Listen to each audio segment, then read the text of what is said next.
girl, you are so pretty, pretty, pretty, pretty. Hey guys, welcome back to my YouTube channel. I know it's been a minute since I posted, but I feel like my first video coming back should be kind of to help out like kids that are going back to school or who are high school and want to go to college. So originally I was gonna make just one video about like things that like freshmen should know going into college, but I figured I should make a two-part video and talk about things that high schoolers should know that'll help them when they get to college.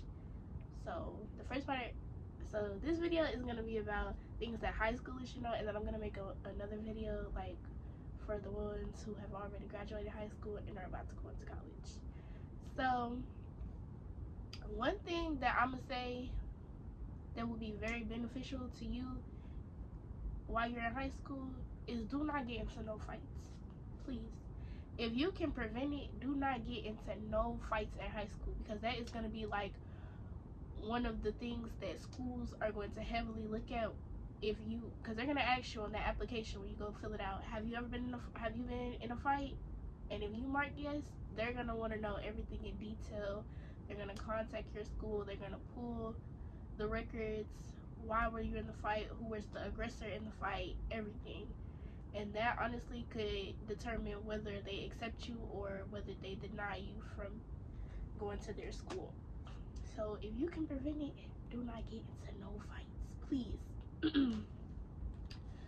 I'll say the second thing that high schoolers, like if you have, like if the opportunity is presented to you, or if you have the funds to do so, I would 100% recommend taking dual credit courses at a school that's close to you. If if your school, hey, do you want to take dual credit, or if you have the funds and your parents can afford to pay for it, or if a school close to in your city is selecting a few kids to come and do it for free, enroll in those dual credit classes. Because I took a science course, a math course, and a history course. And those three courses really helped out a lot when I got to college, because I haven't had to take one single math class since I've been in college, and I already graduated with my associate's degree. And now I'm going back to Mizzou in the fall, and I'll be a junior.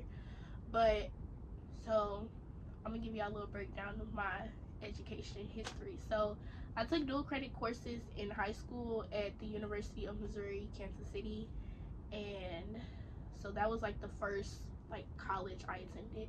And then when I graduated high school and I was a freshman going into college, I went to a private institute in Iowa called Coe College, and I did 1 year there.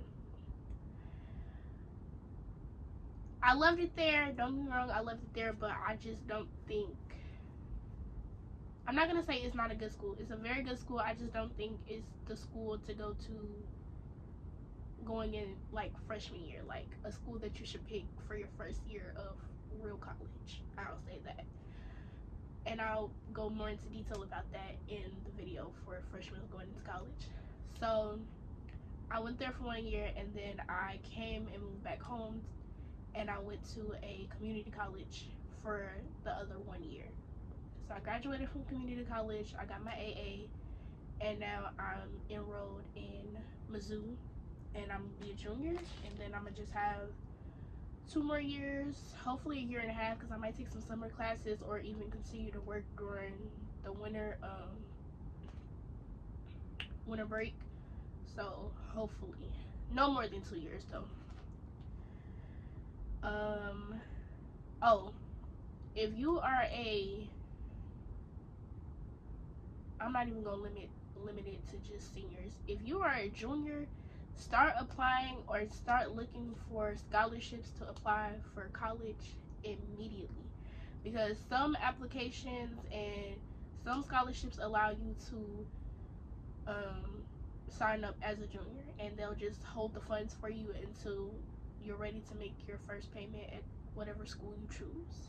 Start looking for those scholarships and start applying for them. I'm telling you, they will come in handy if your school has any scholarships, because at my high school, I filled out the application that they gave me, and they gave me like $5,500, the remaining balance that I needed to pay for my first year at Co. Like, apply for those scholarships and be aggressive with it and be on top of it, because some of them have a long deadline, and then some of them are only open for a week because they're not looking for a lot of applicants. So please take looking for scholarships so seriously. Next, I'm gonna say keep your grades up.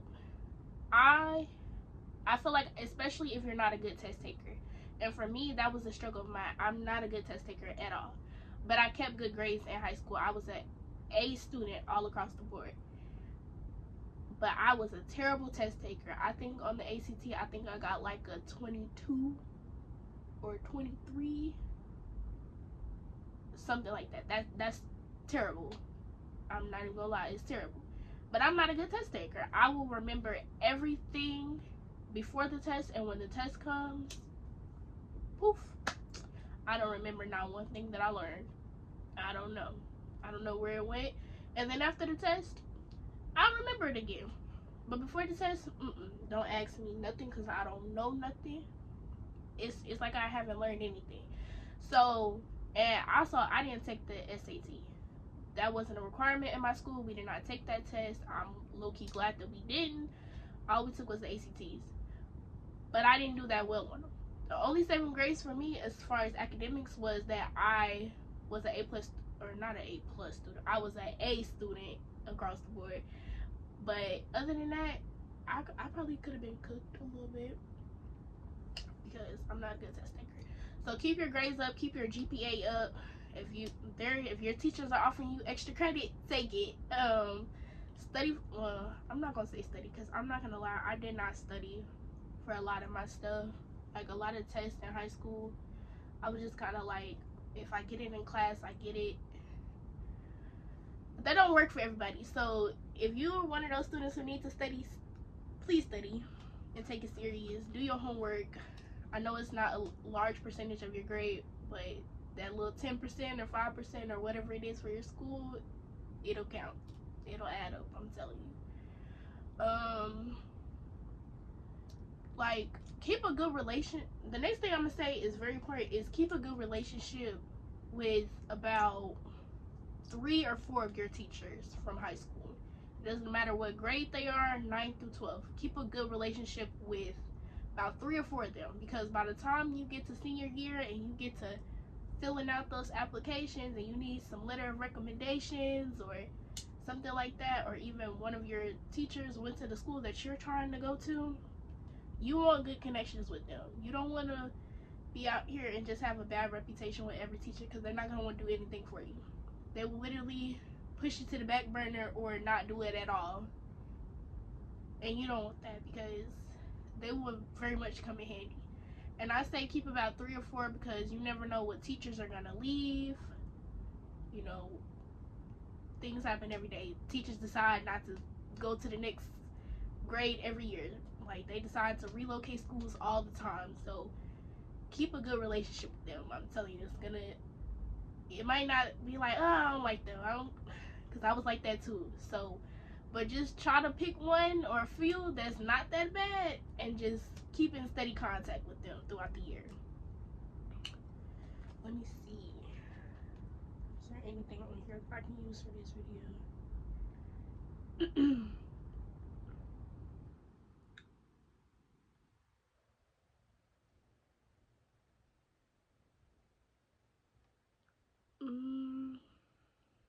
No, this is really all for the next video. But one other thing, what else can I think of for high schoolers?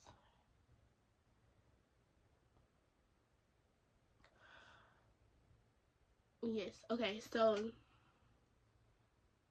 be kind of, it might be kind of too early in 9th grade, but when you get closer to 10th, 11th grade, really kind of start zoning in on what you want your major to be in school, and really go through and really do a process of elimination with the schools or what state that you want to live in, because a lot of schools do not offer specific majors. Like when I first was going in as a freshman, I wanted my major to be international studies, but that's not a major that's offered at every school. So I ended up going to Code because they offered that major. Now when I got there, I decided that I didn't want to do that major because they wanted me to take a foreign language class.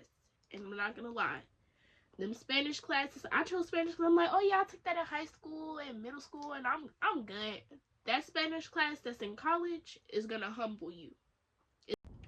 When I say humble you, it will humble you. So, and that's also what I'm kind of going through right now at Mizzou, because I selected one major when I filled out my application, and then they were like, oh, you have to take a foreign language class, and you have to take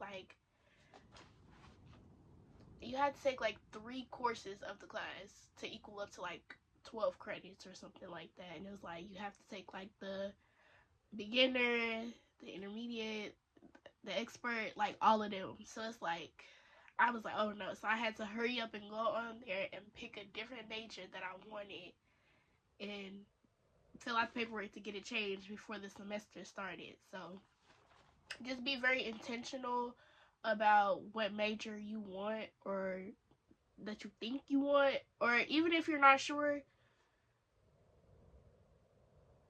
they're probably gonna say it's best to go in as undeclared, but kind of start getting an idea or a feel of something that you want, because again, not all schools offer every major. So you might, I'm not even gonna try to think of an example because I can't think of none right now, but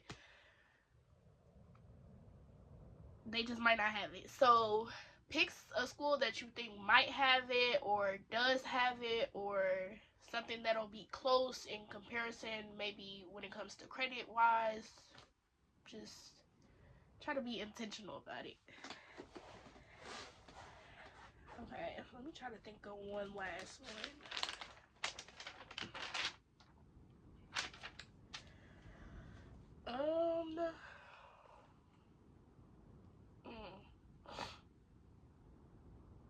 I'm sorry, I'm a little sick right now, but I'm getting over it.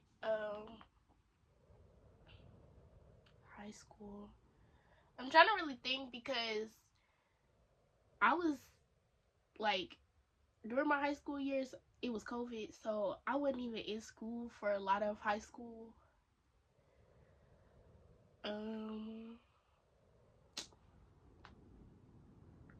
I know they always say junior year is the hardest in high school, but I wasn't in person for junior year, so I can't even give any input or advice on that. But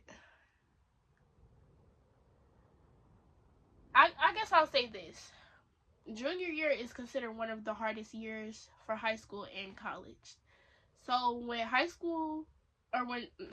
when junior year rolls around, just consider junior year like your last real year of school, because when you get to your senior year, that'll just be pretty much you getting your resume together. That's something else I could talk about. Getting your resume together, filling out your applications, filling out for scholarships, doing the last little senior sunset, senior sunrise, just the last little senior activities together with your class. But something I just thought about is building up your resume. That is very important in high school, because schools want people who are, colleges want kids who are not afraid to join a club. So when I was in high school, I'm not gonna lie, that was one thing that I did not take serious. I only took our yearbook club. I want to say I took that I took that my senior year, and that was like the only thing I could really put on my resume for a club. Now I did do a internship at William Jewell, and it was just like a volunteer program where we would go pick up trash in the city. We went and cooked meals at the Ronald McDonald House for the families after they would come back home for the hospital. Now, I did have like those things to add to my resume, and I did work in high school. I started working right when I turned 16, after we were able to go back and work after like COVID and stuff like that. But if they have like, if you're in sport, like join a sport, or you know, if you like to play sports, do sports, or join yearbook or debate or chess clubs, something extracurricular that you can put on your resume to kind of build it up and hype it up, to give it that one up over another student who might apply, and it become, to the two of y'all, they're like, okay, they got more, you know, versatile on their resume, so we gonna pick them. Like, so building your resume up is very important, very, very important. That could also be the difference between you getting accepted and not accepted, because it's like, if you don't really have nothing on your resume, it's like, who are you? Like, we don't know anything about you. We don't know what you like to do. Are you fun? Are you just like a study person? Are you just all about grades? Like, they want people who are kind of a mixed bunch, if that makes sense. Like, a person who's not afraid to kind of dip into the pot a little bit and be a little, I don't know, like, they just want people who are not afraid to do extra things and just not focus on primarily school. Because yes, school is important, but that's not what all college is about. College is about making experiences and coming together and making friends and lifetime memories and stuff like that. So they want people who are not just gonna be reserved and closed off and just only go to class and go back to their dorm room. So honestly, I'll say like that's the last thing, and the most important thing is that should be at the top of your list: building up your resume. So get into some volunteer programs, some leadership programs, join some clubs, take up a sport, something. Just do something so they can say, okay, we'll keep them around, we'll keep them on the list. So, but that is the end of this video. I hope I hit everything. If I think of something else, I might make a part 2. If I get enough comments for a part 2 and I can think enough stuff, maybe I might even ask some of my friends from college what do they think, because a lot of them went to school, or from Chicago, so they went to school, and it's very different from how it is here in Missouri. So maybe I'll ask them if I get enough comments for a part 2. And I am going to make another video, so make sure you go watch that. It is going to be for freshmen going into college, everything you should know, and I have a whole list for that. So that'll be another good video if you want any more information. Or if you have any other additional questions that I did not hit in this video that you want to know, you can just put it down in the comment section and I can get back to you if I have an answer, which I should, but I don't know. But thank you all for watching. I hope you enjoyed this video. Please like, comment, share, and subscribe, and until next time.